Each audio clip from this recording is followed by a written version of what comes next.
Hi everyone, it is Beth with Flying by the Seed of My Plants, and today I thought I'd bring you along. I'm going to do some harvesting. It is, what is today? I don't know, I think June 18th, and we're going to have some really hot days. But anyhow, I have quite a few of the Hungarian yellow wax, which I want to go ahead and pick. The more you pick, the more you get. And there's some jalapenos coming in. I have some Jimmy Nardello. The Jimmy Nardello, though, I'm going to wait until it turns red. It's absolutely delicious pepper. But anyhow, brought my little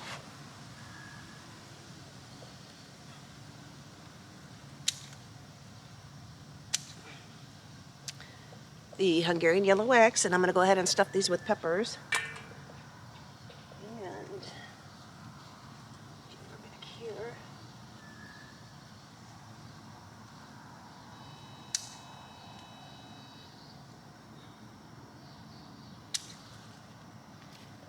And the longer these go, the hotter they get.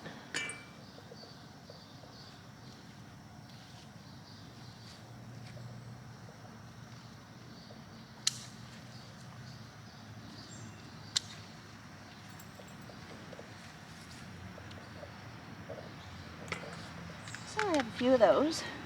And there was a place that I used to work at. It was called Marco Polo's. In another lifetime, I used to bartend, and it was an Italian restaurant. And they used to make the Hungarian yellow wax and stuff it with the sausage, put spaghetti sauce on top, and serve it over like a flat bread. And it was so delicious. It was hot. So the bread kind of took away that heat as you were eating it. And so anyhow, I have that. So I have some Cubanos coming in. And I gotta show you over there, I planted some mini bells. And they do not look like mini bells, but they taste like mini bells. So if anyone is watching this that got some mini bells for my plant sale, you know, if you want to take a picture, share it on the Facebook group and your thoughts on that. And anyhow, I'm going to go over to the mini bells and try to see what else I have in here.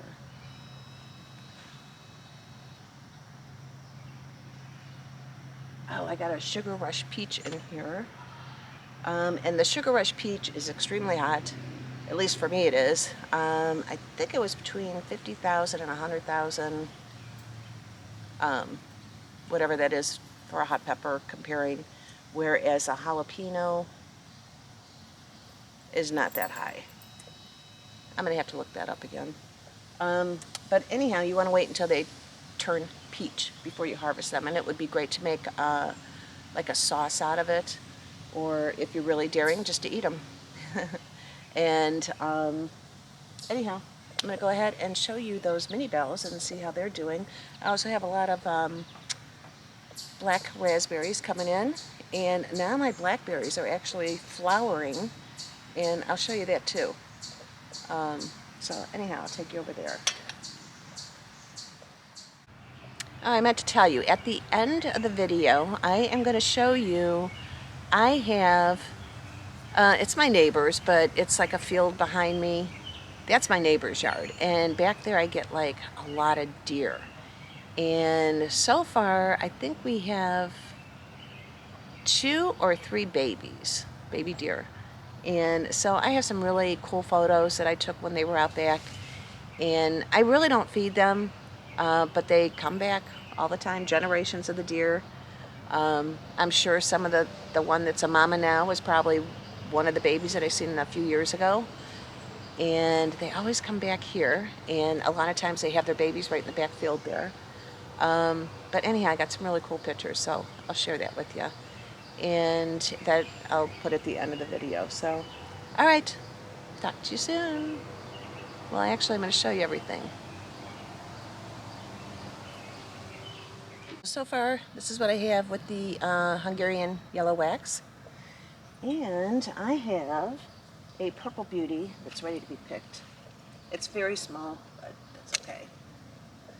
There is the purple beauty. And these are, when I first seen them, I thought they were like a jalapeno. But it's a mini bell. I don't know, they're not the shape, at least not in the pictures of the mini bells.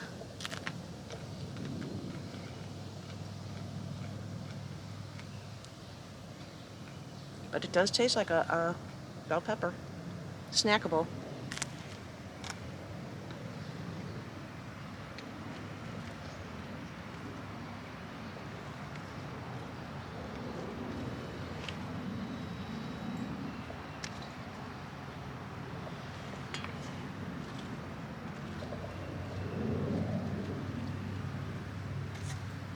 And then some of these I'm going to let it go to see what colors they turn into.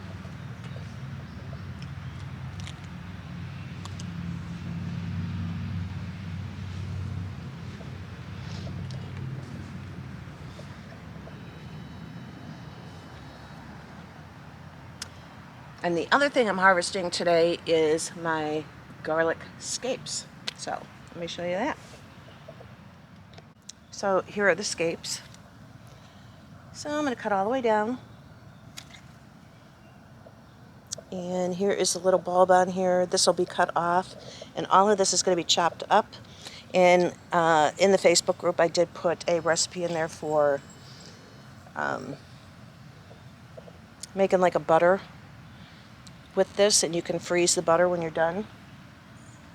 And that's just using, you know, the regular butter that you buy at the store.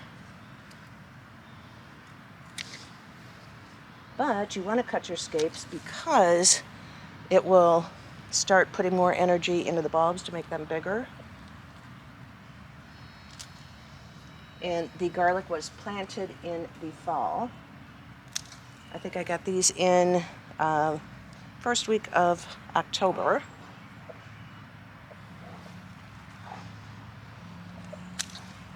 And June pretty much is the time that you would start harvesting the garlic, but mine, it definitely is not ready. You want to wait until the first 3 layers of leaves turn brown.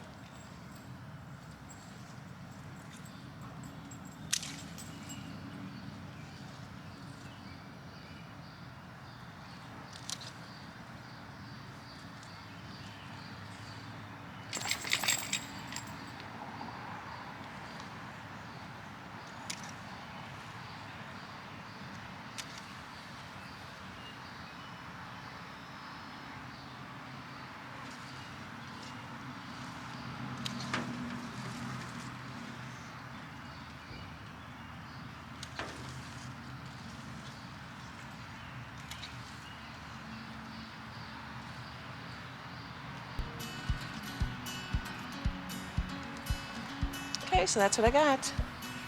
And these are going to go in my crisper drawer in the refrigerator. And this weekend I'm going to go ahead and make that butter. They'll stay fresh in the crisper for about 2 weeks. But you do want to cut these. And this is the hard neck garlic that you get the scapes on. And that's what we grow basically in Northeast Ohio instead of the soft neck.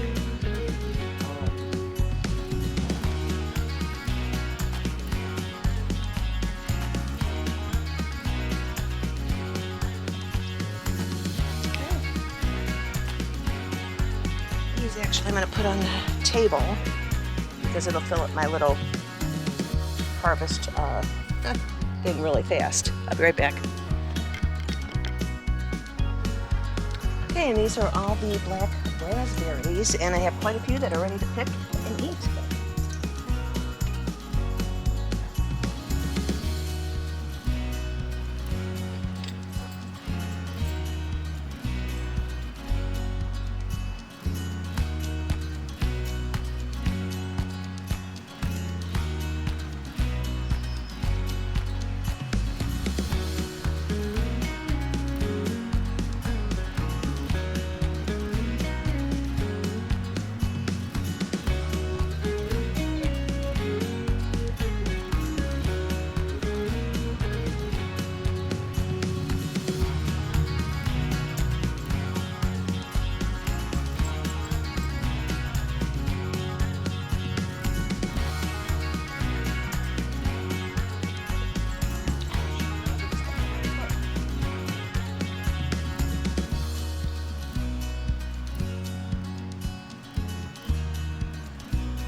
So quite a few. That's a nice little breakfast snack.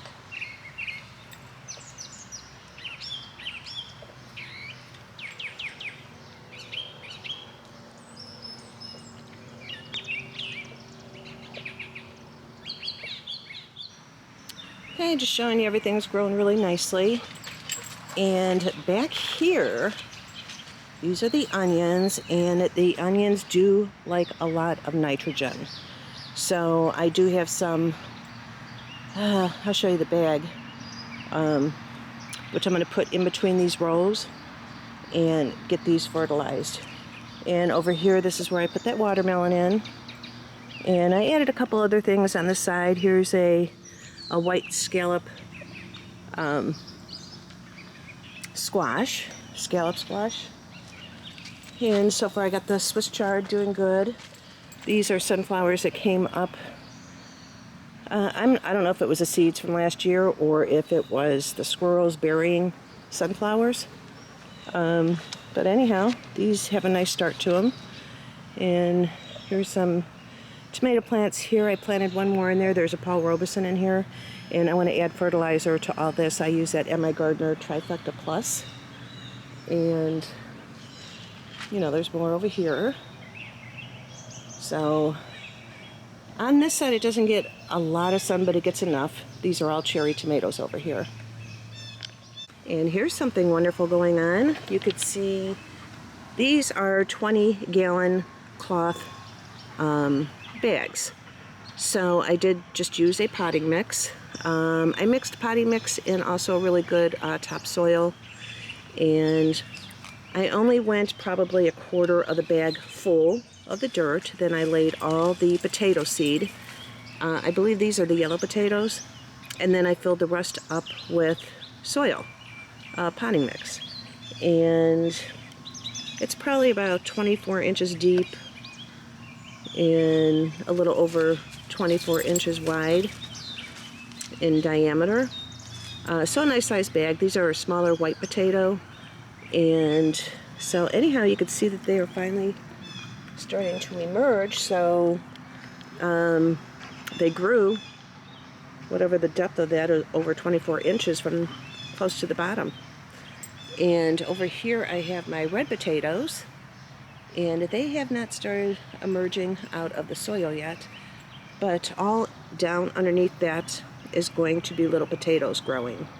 So another thing I did the other day is I got in here and did some weeding, and if you could see the bottom of my tomato plants, I took off a lot of the branches that were down below, and I usually trim up about, I'm gonna say close to 2 feet, maybe 1.5 feet, to keep the blight away.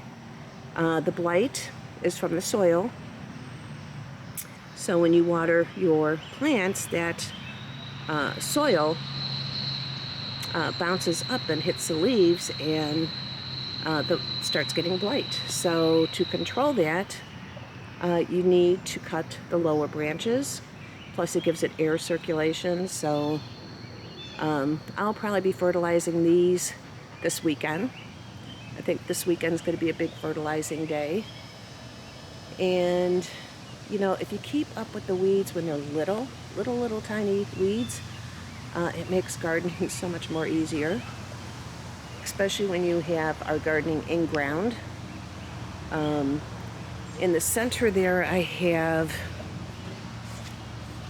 flower seeds, so I didn't weed all in there because I want to make sure I can tell what's flowers and what is weed before I get in there and start weeding around this. My cousin made me this. Totally awesome. And the other tomato plants. And if I ever have an opportunity to show you what blight looks like, I will definitely show you. But since I cut all the bottom leaves so far, I don't have any. When I did trim a couple over here, one of them was starting to get blight, so I trimmed that off. And if it's like little yellow spots, well, dark spots with a yellow circle around it, or maybe it's a yellow spot with the dark circle around it, but anyhow, You do not want to throw that in your compost or back on the ground around your tomato plants. I just throw it in my burn pile just to keep it from spreading.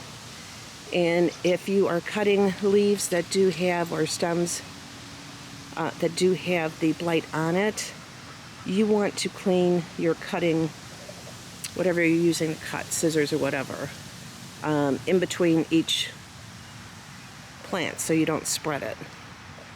But anyhow, everything's grown really nice. Cucumbers. I thin these out a little bit more. These are the Muncher cucumbers. And over here, I'm getting my first zucchini.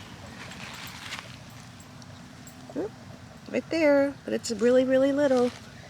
And I have to trim all the bottom of these. This is the cherry tomatoes.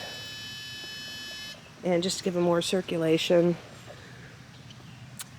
on, down below. So I'm going to cut those bottom leaves off. And everything is just gorgeous. Look at my snapdragons. I just love them. These are the Madam Butterfly snapdragons. There's another one over here. And these, I'm going to harvest some of these. And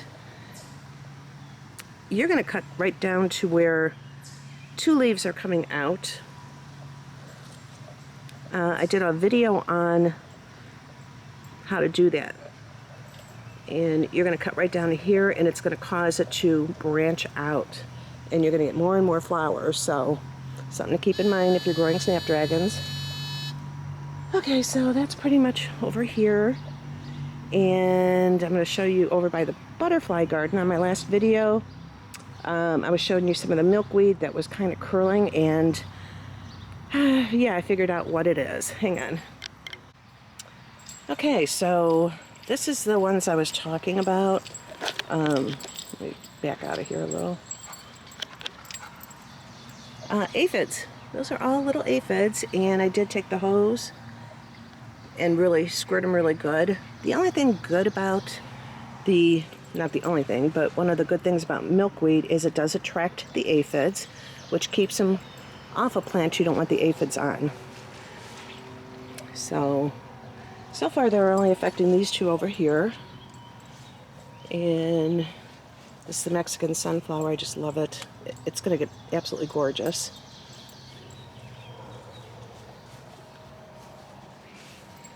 But everything is growing so nice. Oh, and over here I planted, what the heck did I plant here? Oh, dahlias. And they're starting to come up. So excited about that.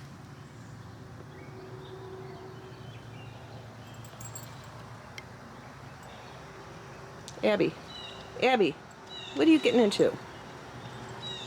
Okay, and in here, see that ammonium sulfate? That's what I'm going to put in between my rows of onion. It is 21% nitrogen. So I'll be doing that this weekend. I've been trying to find a place for everything that was left in the greenhouse yet. I still have more. I got so much time. Not enough time, but a lot of time.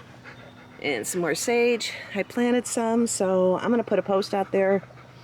Anybody in the group that wants some sage or thyme, I have plenty. And that's the plant. Zinnias are growing really nice. There's a cosmos over here.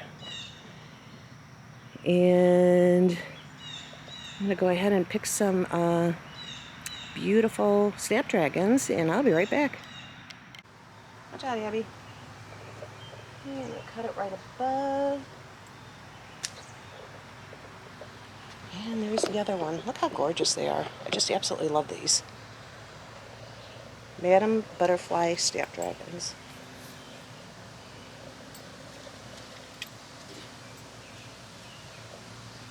And here is the beautiful bouquet that I got. And before I put them in water, I just go ahead and just go all the way down the stem. Oh, no, you don't do that. Darn it. Okay, you remove all the lower leaves. Oh my.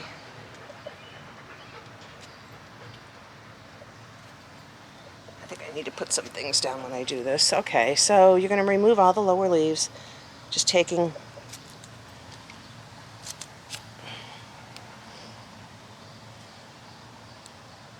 and then I'll put it in the water. Hold it down lower so you don't detach the head like I did right here. Okay, that'll go there.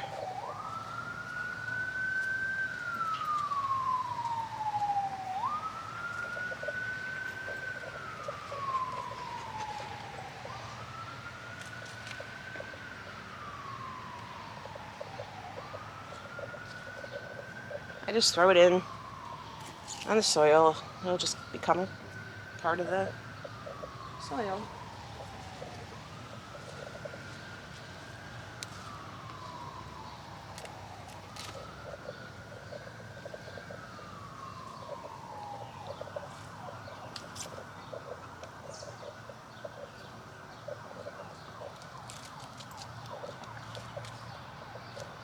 Okay, now this is going to go into the water.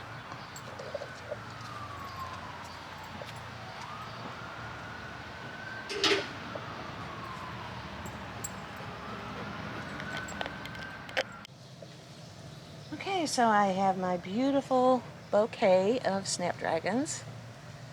Absolutely love them. And here's that poor little one that I snapped off the top. Alright, and then I got just a mason jar, put water in it, and put these in there. And look how gorgeous that is. That's what gardening is all about. The beauty. The beauty in your backyard. And then, of course, the scapes for delicious meals. And then my little harvest for today. And this garden just went in like, I don't know, 2 weeks ago. So I think that's pretty good. And I always say I have one more tomato plant. And then I think I planted it. And look what I found, another tomato plant. This is what happens when you grow a lot of tomato plants for a plant sale. You keep finding more. And trust me, I gave away, oh my gosh, over 150. And then sold quite a bit. I did lose quite a bit because of that whole soil thing that happened. But I still had quite a few for the plant sale and also to be donating it to different places.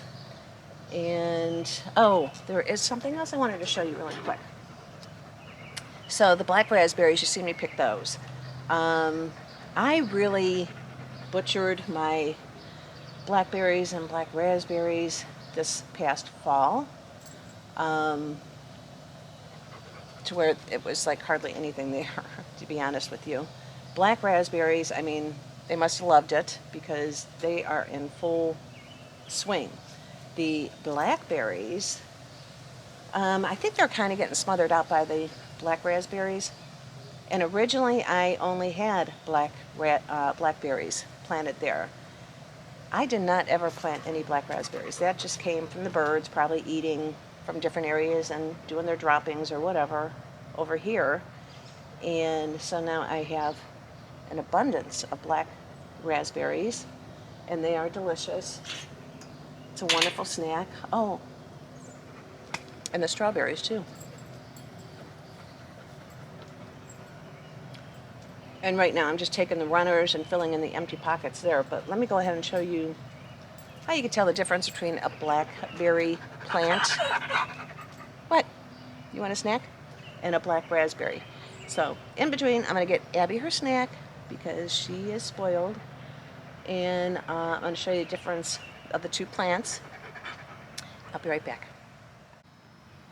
Okay, so these are blackberries. See how the flowers are all spread out? These are blackberries. Now, the black raspberries grow more in a cluster. Oops, like that. So that's one way you can definitely tell. And these are all blackberries coming in. I'll probably have a late harvest on these, which is fine. Here's some more that are flowering. And then here is how the black raspberries grow from that. And these are the blackberries. Totally different way they grow. So just wanted to show you that. And here's the strawberries. And look at that. That one is ready to eat. So.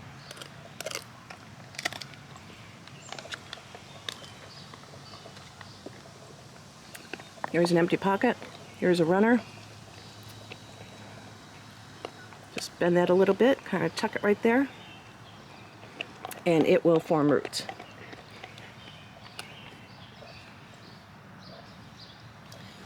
I believe this one, nope, it's still waiting to form roots. There's one,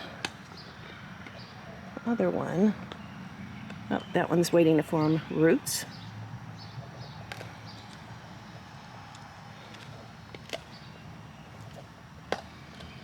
Anyhow, so the runners, I just keep putting them in empty pockets to get more strawberry plants.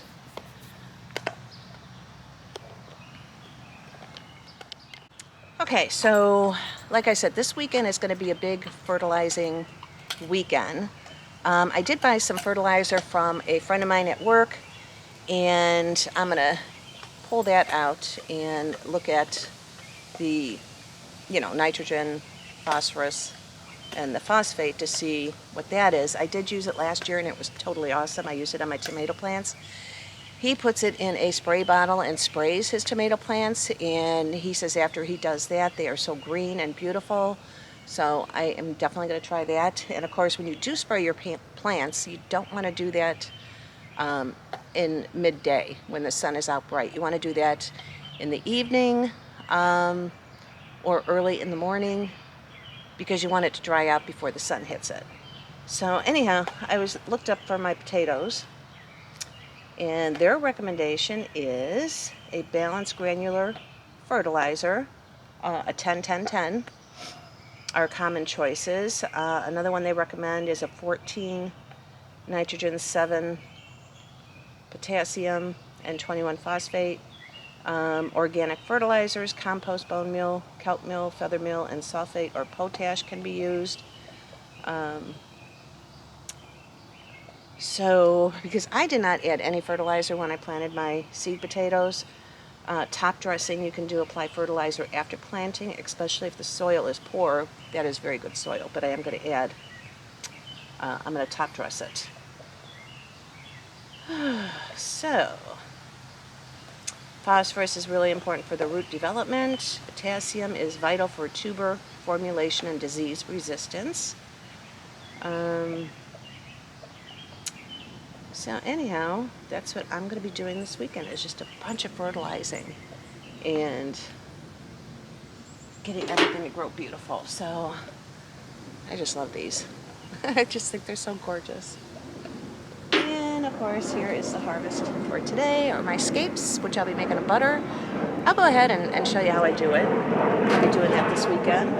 I'm going to go ahead and stuff these Hungarian yellow wax with some sausage. I love sausage, so Italian sausage. And here is a very small purple bell. But anyhow, it was ready to pick. I mean, that's as big as it was going to get. So I did want to pick that so I can promote more peppers. But anyhow, in a couple of weeks, the zinnias will be a lot taller. I might actually go up to one of the garden centers and buy just a couple flowers. I don't know why. I planted so many seeds, which is going to be absolutely gorgeous. And I'm trying to think what else. I mean, it's mid-June and I'm still putting plants in my garden, still putting seed down. Sunflower seeds I did some a couple weeks ago, and then I just added some more sunflower seeds. just a few days ago. And I'm like, if there is soil showing, and I know I could do it, meaning I'm not going to interrupt what's already planted in that area, there's more seed that goes down. Oh, I have another area I want to put some flowers out, either flower seed or some flowers just for instant color. And so far I weeded once in the in-ground where the tomatoes are. And like I said, the one thing you really want to do is keep up with those weeds. If you let them go, it's going to be more stressful. You can get anxious over it, and it's not good for the plants. But if you do them when they're just little itty bitty tiny little seedlings, you can get rid of those really fast. And usually, I keep up with that at least maybe once a week, maybe once every 2 weeks, the weeding. And by I'd say, end of July, I'm hardly ever weeding because they're just not coming back. We have rain showers coming in today. We had rain yesterday. In fact, my water that catches water, it's about 3.5 inches that we got yesterday. But it was good for the plants, so I was happy about it. Plus, I was working, so it really didn't matter. But anyhow, I just wanted to show you that. And again, if you guys are growing the mini bells, what do your mini bells look like? Mine look like little jalapenos, but they taste like mini bell peppers. So I don't know. When I bought the seed packet, they look like little mini bell peppers, not little jalapenos. So I don't know. Tell me, if you did get those. So that's it for today. Anyhow, I'll keep taking you around and talk about different things I'm doing. I'll show you when I fertilize and stuff, and what I'm using. And I guess that's it. So you guys have a wonderful day, and I will talk to you on the next one. All right. Thank you.